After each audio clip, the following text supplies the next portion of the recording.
السلام علیکم ورحمۃ اللہ وبرکاتہ۔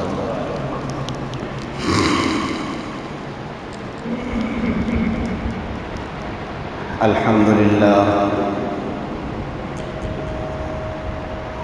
للہ نحمده ونستعینه ونستغفره ونؤمن به ونتوکل علیہ ونعوذ باللہ من شرور انفسنا ومن سیئات اعمالنا من يهده الله فلا مضل له ومن يضلله فلا هادي له ونشهد أن لا إله إلا الله وحده لا شريك له ونشهد أن سيدنا وسندنا ونبينا ومولانا محمدا عبده ورسوله أما بعد أعوذ بالله من الشيطان الرجيم بسم الله الرحمن الرحيم لن ينال الله لحومها ولا دماؤها ولكن يناله التقوى منكم صدق الله مولانا العظيم وصدق رسوله النبي الكريم۔ میرے محترم مصلیان کرام، جو لوگ سنت سے فارغ ہو چکے ہیں وہ اندر آ جائیں، اندر جگہ خالی ہے، اندر آ جائیں۔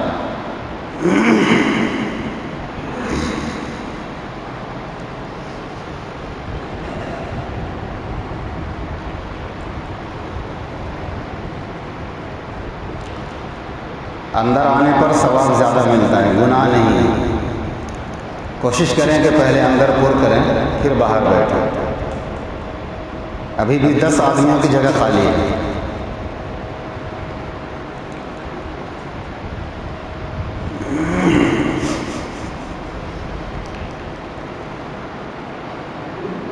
الحمدللہ، اللہ کا شکر ہے کہ حج کا مہینہ چل رہا ہے۔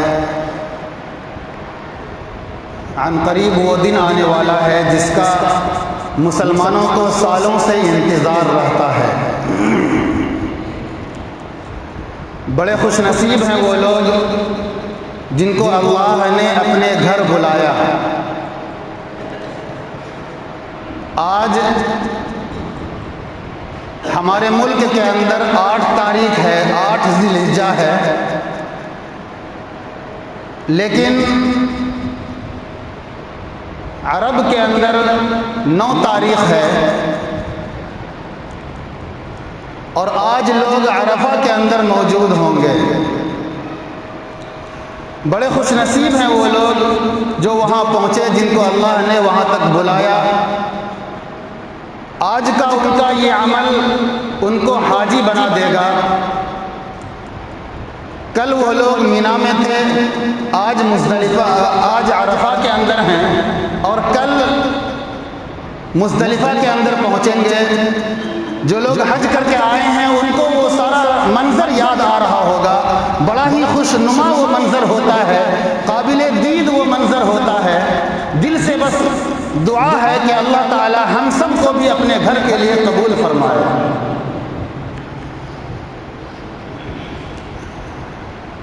جو لوگ وہاں گئے ہیں وہ منظر سوچ کر ان کے آنکھوں سے آنسو جاری ہو جاتے ہیں۔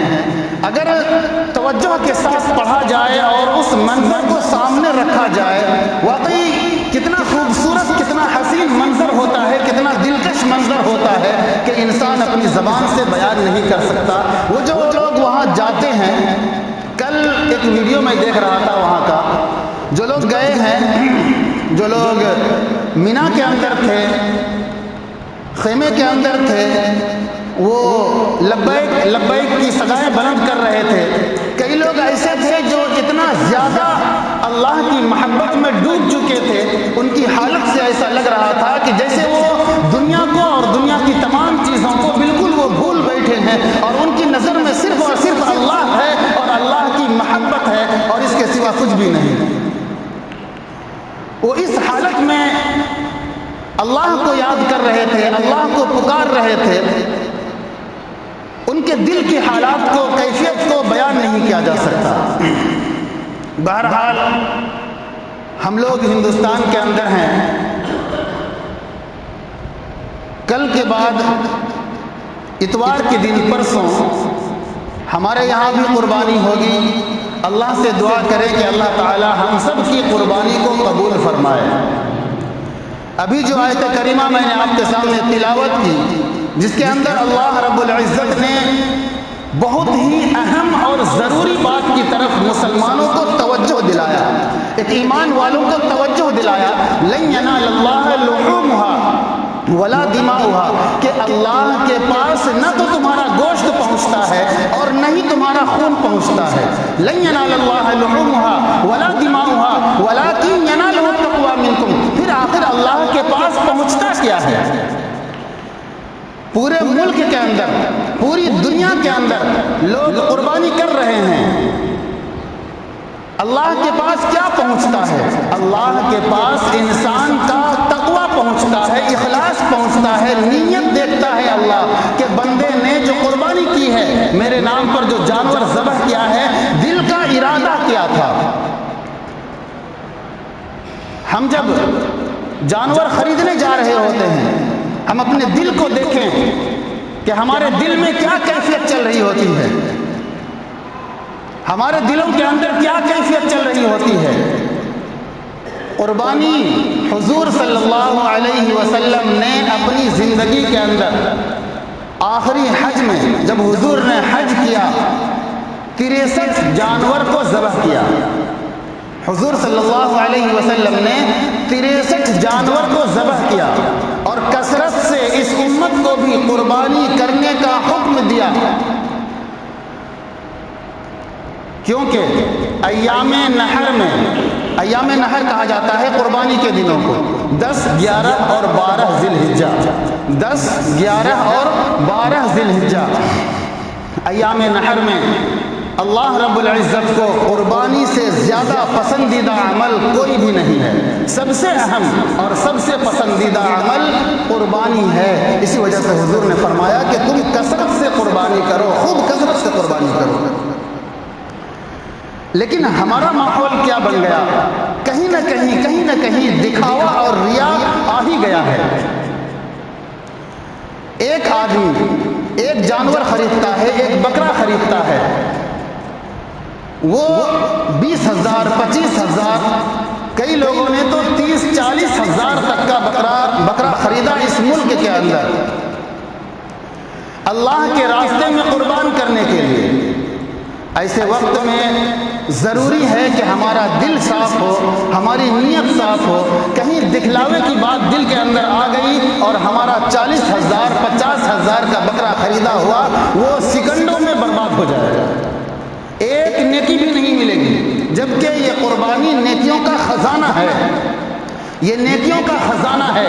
ہر بال کے پیچھے ایک نیکی ملتی ہے۔ قربانی کے جانور پر جتنے بال ہیں، ایک ایک بال کے بدلے میں ایک نیکی ملتی ہے۔ ایک ایمان والے کو ایک نیکی لکھ دیا جاتا ہے، عطا کر دیا جاتا ہے۔ لیکن کہیں ایسا نہ ہو کہ ہمارے دکھلاوے کی وجہ سے یا ہمارے خیالات کی وجہ سے کہیں گوشت کا خیال ہمارے دل کے اندر آ گیا، یا کہیں ریاکاری دکھلاوا آ گیا کہ ہم نے جو جانور کیا ہے، ہمارے پورے شہر کے اندر اس طرح کا جانور نہیں ہوا، ہمارا جانور بڑا خوبصورت تھا، ہمارے جانور کے اندر اتنے کنٹل گوشت نکلا۔ یہ خیالات کا دل میں آنا ہماری نیکیوں کو برباد کر دینے والا ہے۔ اس لیے ابھی بھی موقع ہے، اپنی نیت کو درست کر لے اور صاف کر لے۔ اللہ رب العزت کی طرف سے گوشت تو انعام میں ملا اس امت کو، اللہ رب العزت کی طرف سے گوشت انعام میں ملا اس امت کو۔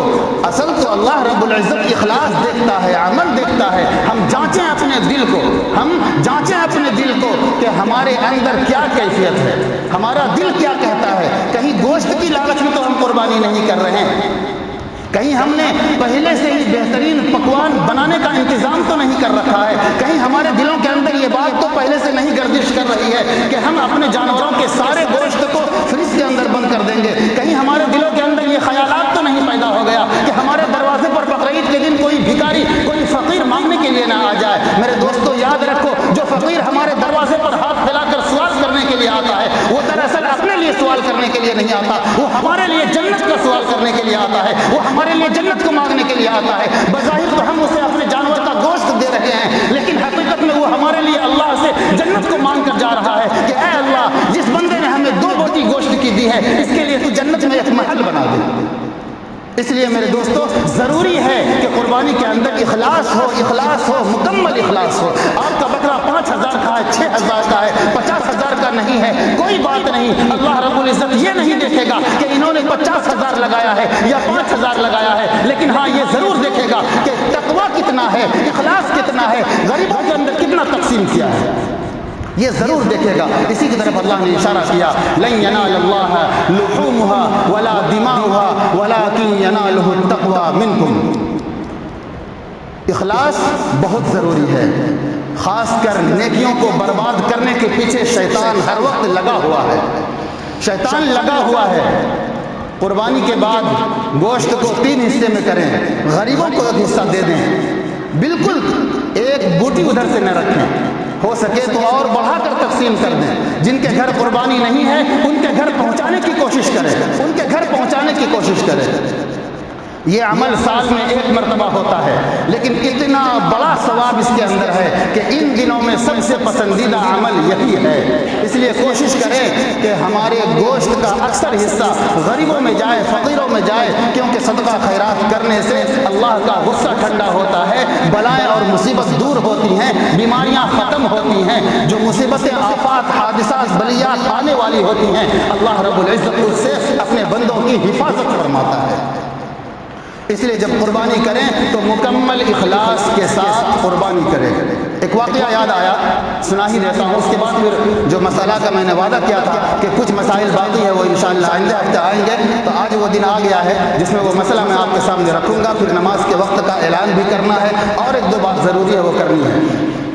ایک شخص تھا، قربانی کے دنوں کے بعد وہ کہتے ہیں، اپنا واقعہ بیان کرتے ہیں کہ میں قربانی کیا، بقرعید کی نماز کے بعد اپنے جانور کو ذبح کیا اللہ کے راستے میں گوشت تقسیم کر کے میں ہر سال، یہ میرا معمول تھا کہ میں بڑا عمدہ بکرا، بڑا عمدہ جانور خرید کر اللہ کے راستے میں قربان کیا کرتا تھا۔ اسے 10 دن 15 دن پہلے خرید کر لا کر اپنے گھروں کے اندر دروازے پر اسے باندھ دیا کرتا تھا، اسے بہترین فروٹ اور میوے وغیرہ کھلایا کرتا تھا، اس کی اچھے سے دیکھ بھال کیا کرتا تھا۔ 10 دن تک میں اسے اپنے سڑکوں پر، گلیوں میں، محلوں میں گھمایا کرتا تھا، اس کی حفاظت اپنے بچے کی طرح کیا کرتا تھا۔ جو بھی قربانی کا جانور میں لاتا تھا اس کی حفاظت اپنے بچے کی طرح کیا کرتا تھا، اس کی دیکھ بھال، اس کو بٹھانا اٹھانا، اس کو نہلانا، بہترین انتظام میں کیا کرتا تھا۔ ایک سال ایسا ہوا کہ میں قربانی کر کے گوشت تقسیم کر کے سویا، میری آنکھ لگ گئی، تھکان کی وجہ سے کام کرتے کرتے میں تھک گیا، میری آنکھ لگ گئی، میں ایک خواب دیکھتا ہوں۔ وہ شخص کہتا ہے کہ میں نے ایک خواب دیکھا، میں نے ایک خواب دیکھا کہ اچانک قیامت برپا ہو گیا ہے، یہ دنیا ختم ہو گئی ہے، آسمان ٹوٹ ٹوٹ کر ریزہ ریزہ ہو گیا، میدان محشر قائم ہو گیا ہے، سبھی لوگ حساب و کتاب کے لیے اللہ کے سامنے جمع ہیں، ایک عجیب شور مچا ہوا ہے، عجیب واویلا مچا ہوا ہے، ہر طرف لوگ پریشان حال ہے، کوئی کسی کو پہچانتا تک نہیں ہے، کوئی کسی کا پرسان حال نہیں ہے، عجیب منظر ہے، لوگ اپنی ذات کے لیے پریشان ہیں۔ اس میں بھی ہوں، میں بہت پریشان ہوں، میرے پاس کچھ بھی نہیں ہے، حالانکہ میں بڑا آدمی تھا۔ اب میں خواب دیکھ رہا ہوں، مجھے کچھ نظر ہی نہیں آ رہا، میرے سمجھ میں کچھ نہیں آ رہا ہے کہ اچانک یہ کیا ہو گیا، میں خالی ہاتھ ہوں، میرے پاس کچھ بھی نہیں ہے، خالی ہاتھ ہوں میں، کچھ بھی میرے پاس نہیں ہے۔ وہ کہتا ہے کہ میں آگے بڑھا، میرا نمبر آیا، جب پل صراط پر پہنچا ہوں، پل صراط پر پہنچا ہوں تو بہترین جانور میرے لیے سواری کے لیے تیار ہے، بہترین جانور سواری کے لیے میرے لیے تیار ہے، جس پر سوار ہو کر میں پل صراط پر پار ہو جاؤں، جس پر سوار ہو کر میں پل صراط پر پار ہو جاؤں۔ اور بھی بہت سارے جانور جتنے میں نے قربانی کیے تھے وہ سب وہاں پر موجود ہے، وہ سب وہاں پر موجود ہے۔ میں پل صراط پار کر رہا ہوں، لوگوں کو دیکھ رہا ہوں کہ لوگ پل صراط سے کٹ کٹ کر نیچے جہنم میں گر رہے ہیں۔ جہنم میں ایک طرف کھولتا ہوا خون ہے، پیپ ہے، گرم پانی ہے، اور ایک طرف سانپ ہے، کیڑے ہیں، بچھو ہیں، طرح طرح کے زہریلے جانور ہیں جو انسان کو پھونک بھی مار دے تو انسان نیست ایسے خطرناک اور زہریلے جانور ہیں۔ یہ حالت دیکھ کر اچانک میری آنکھ کھل گئی۔ اس سے اس کے دوست نے پوچھا کہ اتنے سارے جانور جو تمہارے استقبال کے لیے تھے وہ سب تمہاری قربانی کے تھے، وہ سب اللہ نے قبول کر لیے تھے؟ اس شخص نے کہا کہ جو جانور میں نے قربانی میں دیا تھا، جو جانور میں نے قربانی میں دیا تھا اس میں سے ایک بھی جانور وہاں پر موجود نہیں تھا۔ وہ شخص کہتا ہے مجھے بڑا تعجب ہوا وہ منظر دیکھ کر، ایک بھی جانور وہ موجود نہیں تھا، کوئی اور دوسرا جانور موجود تھا۔ اس شخص نے پوچھا کہ ایسا کیسے ہوا؟ انہوں نے کہا کہ میں نے جتنی بھی قربانی دی اپنی زندگی کے اندر، توجہ سے سنیے گا، اس نے کہا کہ جتنی بھی میں نے قربانی دی اپنی زندگی کے اندر اس میں سے ایک بھی قربانی قبول ہی نہیں ہوئی، اس میں سے ایک بھی قربانی قبول ہی نہیں ہوئی۔ اس شخص اس کے دوست نے پوچھا کہ پھر اتنے سارے جانور آئے کہاں سے؟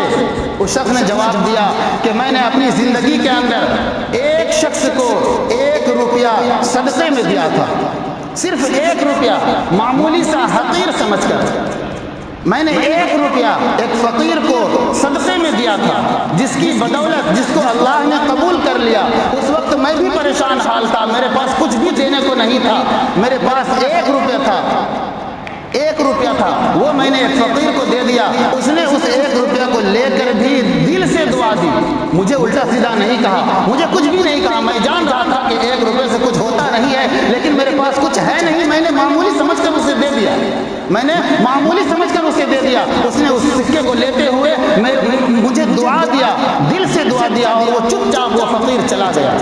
اس 1 روپے کے بدلے اللہ نے میری تمام اعمال کو، پوری زندگی کے اعمال کو قبول کر لیا، اور اس کے بدلے میں میرے لیے جنت کے اندر جانے کے لیے سواری کا بھی انتظام کیا۔ میرے بھائی، اس واقعے سے یہ پتہ چلا کہ اخلاص ضروری ہے۔ آپ معمولی سے معمولی رقم اللہ کے راستے میں کیوں نہ خرچ کریں، اخلاص بہت ضروری ہے، دکھلاوا نہیں ہونا چاہیے اور ریاکاری نہیں ہونی چاہیے۔ ہم یہ اپنے دل کو سمجھائیں، ہم اپنے دل کو سمجھائیں کہ جو کچھ ہم کر رہے ہیں وہ سب اللہ ہی کا دیا ہوا ہے، اللہ کے راستے میں خرچ کر رہے ہیں۔ اللہ کا شکر ادا کریں، اللہ کا شکر ادا کریں۔ ہم اپنے آپ کو بہت بڑا نیک اور قابل آدمی بالکل نہ سمجھیں، اللہ کا شکر ادا کریں کہ اللہ نے یہ توفیق ہمیں دیا، یہ سب اسی کا دیا ہوا تھا، اسی نے ہمیں توفیق بھی دیا کہ میرے راستے میں خرچ کرو، اور میں نے خرچ کیا، بس تیرا اے خدا تیرا احسان ہوگا کہ تو ہم سب کی قربانی کو قبول فرما لے۔ یہ دعا کرنی چاہیے۔ آتے ہیں ان مسائل کی طرف جو گزشتہ ہفتہ رہ گئے تھے۔ سوال کیا کسی نے کہ کسی کے پاس نقد روپیہ پیسہ تو نہیں ہے، زیور زیورات بھی نہیں ہے، لیکن کھیتی کی زمین ہے، اس پر قربانی واجب ہے یا نہیں ہے؟ کھیتی باڑی یہ انسان کی ضروریات میں ہے، کھیتی باڑی انسان کی ضروریات میں ہے۔ 10 لاکھ کی بھی زمین ہے، اس پر قربانی واجب نہیں ہے، بلکہ اس کھیت سے ہونے والی آمدنی پر اس کو دیکھا جائے گا۔ اس کھیت سے جو پیداوار ہے، غلہ وغیرہ ہو رہا ہے، اس سے کتنی آمدنی ہو رہی ہے۔ اگر اس کی آمدنی سے آپ صاحب نصاب بن جاتے ہیں، آپ صاحب نصاب بن جاتے ہیں، مالدار کہلاتے ہیں، 52.5 تولہ چاندی یا 7.5 تولہ سونا یا دونوں کو ملا کر اور کچھ رقم وغیرہ ہے جو ضروریات سے زائد ہے، ان چیزوں کو ملا کر آپ دیکھیں کہ آپ مالک نصاب ہوتے ہیں یا نہیں ہوتے ہیں۔ 52.5 تولہ چاندی کی قیمت لگ بھگ 35 سے 40 ہزار کے بیچ ہے۔ اس وجہ سے میں نے احتیاطاً کہہ دیا تھا پچھلے ہفتے کہ 40,000 روپے اگر کسی پر ہے تو وہ مالدار کہلاتا ہے، اس پر قربانی واجب ہے۔ تو کتنی بھی زمین ہے، صرف زمین ہے، اس پر قربانی واجب نہیں، بلکہ زمین سے جو آمدنی آپ کے پاس آ رہی ہے اس پر قربانی واجب ہے۔ پھر گزشتہ جمعہ ہی یہاں سے نکلنے سے پہلے کسی نے سوال کیا کہ میرے پاس گاڑی ہے، اس کی قیمت 1 لاکھ سے زائد ہوتی ہے، لگ بھگ 1.5 لاکھ کی گاڑی ہے، تو کیا اس پر قربانی واجب ہے یا نہیں؟ گاڑی بھی انسان کی ضروریات میں داخل ہے، اس پر قربانی واجب نہیں ہے۔ بات سمجھ میں آ رہی ہے نا؟ انسان بڑے عجیب ہوتے ہیں، کسی کی حالت کو اندر سے جانتے پہچانتے نہیں ہیں، فوراً حکم لگا دیتے ہیں، فیصلہ کر دیتے ہیں۔ مثال کے طور پر کسی کے پاس 4 ویلر ہے اور پاس میں 1 بھی روپے نہیں ہے، بالکل بیچارہ پھٹے حال میں جی رہا ہے، لیکن اپنی پریشانی کس سے بتائے گا؟ لوگ اگر وہ قربانی نہ کریں تو لوگ سمجھیں گے کہ 4 چکا کا مالک ہے، قربانی نہیں کر رہا۔ کسی کے بارے میں جج نہیں کرنا چاہیے، فیصلہ نہیں کرنا چاہیے، وہ کس حالات سے گزر رہا ہے تو وہ وہی جانتا ہے۔ کسی کے پاس استعمال کے لیے گاڑی ہے، اس پر قربانی واجب نہیں ہے۔ ہاں اگر کسی کے پاس ضرورت سے زائد گاڑی وغیرہ ہے، کسی کے پاس ضرورت سے زائد گاڑی وغیرہ ہے اور علماء نے لکھا ہے کہ سال گزر جاتا ہے ان گاڑیوں کو وہ استعمال نہیں کرتا ہے، تو پھر اس کی قیمت دیکھی جائے گی اور اس پر قربانی واجب ہے۔ استعمال کی گاڑی پر قربانی واجب نہیں ہے، چاہے آپ 20 لاکھ کی گاڑی استعمال کر رہے ہوں۔ ایک شخص نے پوچھا کہ شوہر اپنی جانب سے قربانی پچھلے سال کر چکا ہے، اس سال بیوی کی جانب سے کرنا چاہتا ہے تو کیا حکم ہے؟ ایک بات آپ کو بتا دیتا ہوں، اپنے ہی تک رکھیے گا، اپنی اہلیہ محترمہ کو جا کر نہیں بتائیے گا، ورنہ کچھ بھی ہو سکتا ہے۔ شوہر کے مال کی مالکن بیوی نہیں بنتی ہے۔ آپ کروڑوں کے مالک ہیں، بیوی کو نہیں دیے ہیں، اس کا مالک نہیں بنائے ہیں تو وہ فقیر ہے، غریب ہے۔ بات سمجھ میں آ رہی ہے نا؟ آپ کے ساتھ وہ مالدار نہیں ہوتی ہے، یہ بات اپنے تک رکھیے گا۔ آپ اگر مالدار ہیں تو آپ کی وجہ سے آپ کی بیوی مالدار نہیں ہوتی ہے۔ بات سمجھ میں آ رہی؟ جو مالک ہے مال کا، جو پیسے کا مالک ہے، زمین جائیداد کا مالک ہے، جو سونا چاندی کا مالک ہے، وہی مالک بنتا ہے۔ ساتھ میں ایسا نہیں ہوتا ہے کہ شوہر مالدار ہو گیا تو بیوی بھی مالدار ہو گئی، اس پر قربانی واجب کر دیں گے، ایسا نہیں ہے۔ ہاں آپ نے اپنی بیوی کو اپنے استعمال کے لیے، خرچہ وغیرہ کے لیے کچھ رقم دیا، وہ بیچاری بڑی نیک تھی، جوڑ کر پیسے کو اکٹھا کیا، رکھا، اب وہ مالک نصاب ہو گئی ہے، 35,000 40,000 اس کے پاس جمع ہو گئے ہیں، آپ کا پاکٹ کاٹ کاٹ کر رکھا ہے، تو پھر اس پر بھی قربانی واجب ہو جائے گی۔ آپ کے مالداری کی وجہ سے اس پر قربانی واجب نہیں ہوتی ہے۔ بات سمجھ میں آئی؟ آپ مالدار ہیں، آپ پر قربانی ضروری ہے، واجب ہے، اور ان کی جانب سے کرنا چاہتے ہیں تو الگ سے ایک جانور کرنا پڑے گا۔ تکبیر تشریق کب سے کب تک پڑھیں گے؟ کل صبح سے پڑھیں گے، 9 تاریخ کی فجر سے، 9 تاریخ کی فجر سے پڑھیں گے، 10 9 10 11 12 9 10 11 12 13 کی عصر تک۔ بات سمجھ میں آئی؟ سنیچر اتوار سوموار منگل بدھ کے عصر تک 5 دن تکبیر تشریق ہے، یعنی عید الاضحیٰ سے ایک دن پہلے شروع کریں گے اور ایک دن بعد ختم کریں گے، فجر سے لے کر کے عصر تک، بدھ کے عصر تک، سنیچر کی فجر سے بدھ کی عصر تک تکبیر تشریق پڑھیں گے۔ تکبیر تشریق کیا ہے؟ یاد ہے؟ پڑھیے، اللہ اکبر اللہ اکبر لا الہ الا اللہ واللہ اکبر اللہ اکبر وللہ الحمد، اس کو تکبیر تشریق بولتے ہیں۔ ہر فرض نماز کے بعد مرد اور عورت پر ایک مرتبہ پڑھنا واجب ہے۔ عورت آہستہ آواز سے پڑھے گی اور مرد بلند آواز سے پڑھے گا۔ امام کو اگر یاد نہیں رہا، مقتدی بلند آواز سے پڑھ دے۔ جب جماعت کے ساتھ نماز ہو رہی ہے تو بہتر یہ ہے کہ پہلے امام شروع کرے پھر مقتدی شروع کرے، اگر ذہن سے بات نکل گئی تو مقتدی بھی شروع کر سکتا ہے۔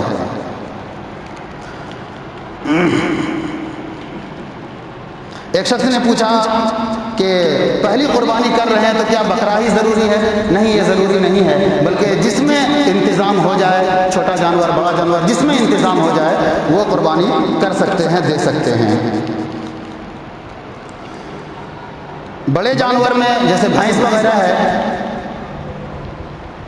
اس میں کچھ لوگ شریک ہو رہے ہیں قربانی کی نیت سے، کچھ لوگ عقیقے کی نیت سے، یہ جائز ہے۔ چند لوگ قربانی کی نیت سے، چند لوگ عقیقے کی نیت سے شریک ہو جائیں، کوئی حرج نہیں ہے، قربانی درست ہے۔ ایک شخص نے پوچھا کہ جانور 2.5 سال کا ہے لیکن دانت نہیں ہوا تو کیا حکم ہے؟ چھوٹا جانور 1 سال کا ہونا ضروری ہے، بڑا جانور 2 سال کا ہونا ضروری ہے، اور یقینی طور پر معلوم ہو کہ واقعی 1 سال کا یا 2 سال کا ہو چکا ہے، دانت کا ہونا ضروری نہیں ہے۔ کچھ لوگ کہہ رہے تھے کہ دیکھنے میں لگ رہا ہے کہ میرا خصی 1 سال کے اوپر کا ہو چکا ہے، دیکھنے میں لگنے سے بات نہیں ہے، یقینی طور پر معلوم ہونا چاہیے کہ ہاں یہ جانور واقعی اس کی عمر ہو چکی ہے تو قربانی درست ہے، ورنہ درست نہیں ہے۔